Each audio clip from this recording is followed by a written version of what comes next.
এ পৃথিবীতে দু ধরনের মানুষ আছে। একদল বেঁচে থাকার জন্য খায়, আরেক দল খাওয়ার জন্য বেঁচে থাকে। খাবারের প্রতি ভালোবাসার চেয়ে অন্য কোনো ভালোবাসা এত মহৎ হতে পারে না। যত্ন নিয়ে বানানো রান্নার স্বাদই আলাদা। আসসালামু আলাইকুম। আমার এই ভিডিওটি যে যেখান থেকে দেখছেন আশা করি সবাই ভালো আছেন। আলহামদুলিল্লাহ আমিও ভালো আছি। আজকে আমি আপনার সাথে অনেক গল্প করব এবং সাথে সাথে আমার রেগুলার রান্নাটাও সেরে নেব। আমি ফার্স্টে চিংড়ি মাছ দিয়ে ডাঁটা দিয়ে আলু দিয়ে রান্না করব, সেই জন্য চিংড়ি মাছ ভেজে নিয়েছি।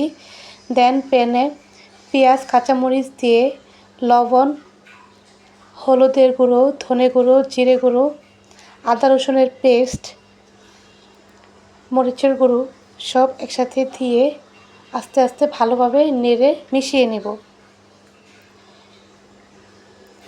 রান্না শুধু খাবারই নয়, এটা হচ্ছে ভালোবাসার একটি ভাষা। আমার মনে হয় রান্না যদি সুস্বাদু হয় তাহলে পরিবারের মুখে হাসি দেখলে সেই হাসিতে রান্নার কষ্টটাই আমরা ভুলে যাই।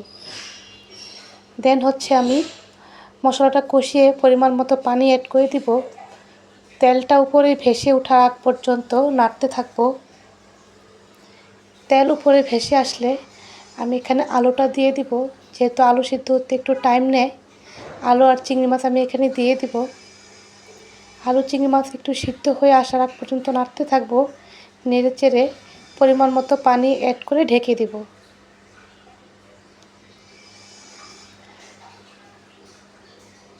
ঢেকে দিয়ে কিছুক্ষণ পরে আমি নামিয়ে নিব। আমার অলমোস্ট কষানো হয়ে গিয়েছে আলু আর চিংড়ি। দেন আমি ডাঁটাটা দিয়ে দিব। ডাঁটা অ্যাড করে একটু নেড়ে চেড়ে পরিমাণ মতো পানি দিয়ে ঢেকে দেব।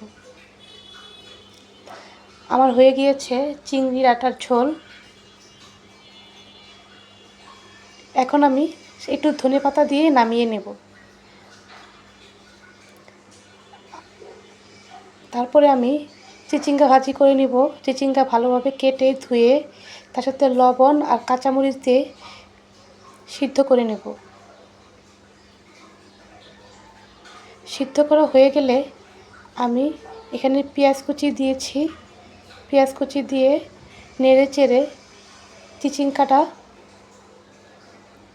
অ্যাড করে দিব। অ্যাড করে ভালোভাবে নেড়ে চেড়ে নিব। ভালোভাবে নেড়ে চেড়ে পানিটা শুকিয়ে আসলে ভাজা ভাজা হয়ে গেলে আমি চিচিঙ্গা ভাজিটা নামিয়ে নিব। হয়ে গিয়েছে আমার চিচিঙ্গা ভাজি। আমার এই ভিডিওটি যদি ভালো লেগে থাকে তাহলে প্লিজ লাইক কমেন্ট শেয়ার করে আমার পাশে থাকবেন। থ্যাংকস।